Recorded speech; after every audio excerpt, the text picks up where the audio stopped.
YouTube. I'm Rusty. I'm Bobby. And today we are drinking XXX root beer. But don't worry, this video is rated G for all audiences. Okay, thank you.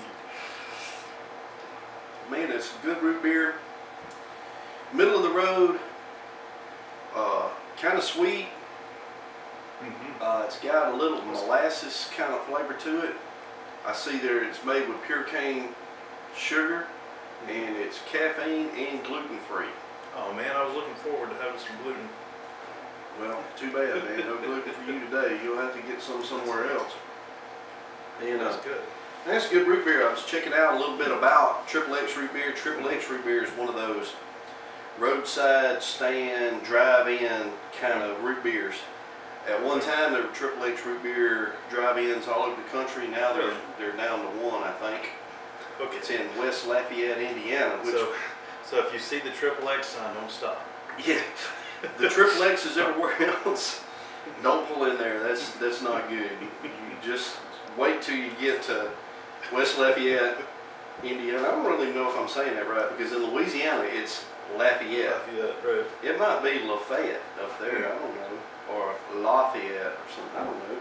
I mean, somebody from Indiana, you'll have to straighten us out on that. But there's a drive-in up there. That's where this stuff comes from. And man, they say it's the original recipe all the way back from the late 1800s.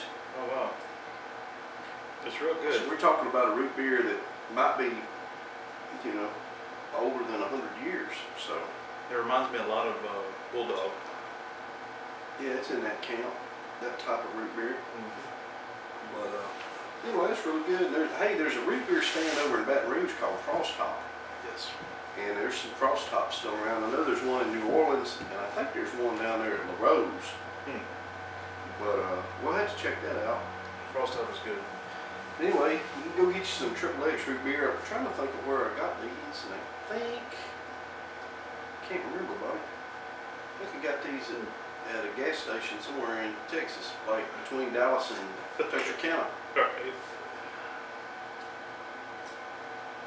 Yeah, I think that's where they came from. I didn't go to Indiana to get them, by the way. Yeah.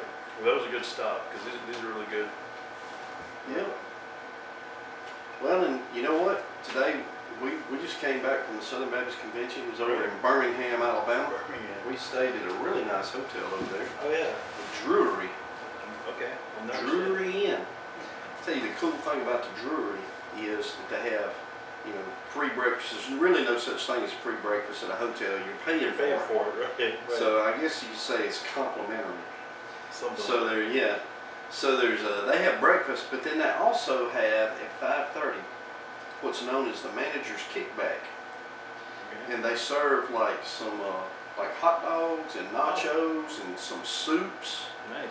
And one night they had tacos, and so you can eat breakfast there and you can eat supper there. So if you have a big family, you know what I mean, you could just knock that out. And so man, we took advantage of that. But I'll tell you what gripes me. You know what gripes me, Bobby? What's that? Inconsiderate people. Oh man. At the hotel buffet line. Yeah. Man, y'all think about other people. Right. And you know what Jesus said? Love your neighbor as yourself. Oh man. Quit loving yourself so much. Tell me about some of these people. I think we might have stayed at the same hotel once or twice. Well, and I love children. Yeah. I do, man. I love children. But don't let your kids go to the breakfast bar at the hotel. Ask them what they want and fix them a plate and take it to them. Please. Because, you know, like 6-year-old little boys, they're up there trying to make a waffle. Oh yeah. Or they can't even read the directions. Don't waffle allow batters that. everywhere. Yeah. Go make the waffle for your child in consideration of the other guests. Yeah. And then go the right direction. You know, whatever the plates and the silverware are, that's the end you start on. Right. Don't get your plate and your silverware and go to the other end and get your sausage. And then come backwards up through the line, because look, it's the biscuits, then the gravy. If you get to the gravy before you get to the biscuits, you're going the wrong way. All kind of problems. Go to the other end, get in line behind me, and go the right way. That's what I'm saying, Bobby. I don't understand. And when you get your coffee at the hotel, Get your coffee. And do you know how many sugars you want? Get that many sugars. Are you using creamer or not? If you are, get the creamer in one of those little stir sticks and go to your table and fix your coffee. Don't stand in front of the coffee maker. Yeah. Well, And put 2 sugars in there and then decide, I think I need another sugar. And get another sugar. And then get your little creamer out and dump it out. And then get your little stir. I'm in line behind you and I hadn't had any coffee. You're lucky something bad didn't happen to you. That's what I'm saying. Well, so did you see any of these people on this trip? No, not any of them. I'm I'm thankful. feeling a little heat coming from over here. I just wasn't sure. None of those people. But see, I was thinking about the guy that he's like the placeholder, right? He's got like 6 family members that they made it to the cafeteria yet to eat. oh, And so you're about to get them eggs, right? you think you're next? You think you're next. You're about to get the egg. You look at it, you see the piece of bacon you want. You're like, that's my bacon right there. And then you got 6 people in pajamas come walking in front of you, and then the bacon's gone. That guy makes me so mad. I don't like him either. I hope he gets a rash. I hope he gets a splinter under his fingernail. Yeah, I hope he gets a lip burn. You know. But anyway, yeah, that's what we. Anyway, enjoyed it. Otherwise, everything else was great. Okay. So the elevator was kind of slow, you know. But other than that, we had a great time. Things were good. Southern Baptist Convention was good. And anyway, we always talk about Jesus in our videos. We should. And I've been doing a little reading. And you know, there's a group of people that really, I don't know. There's a lot of people out there. They really enjoy Jesus' moral teachings. They think Jesus' moral teachings are really good, and I do too. They are good. As a matter of fact.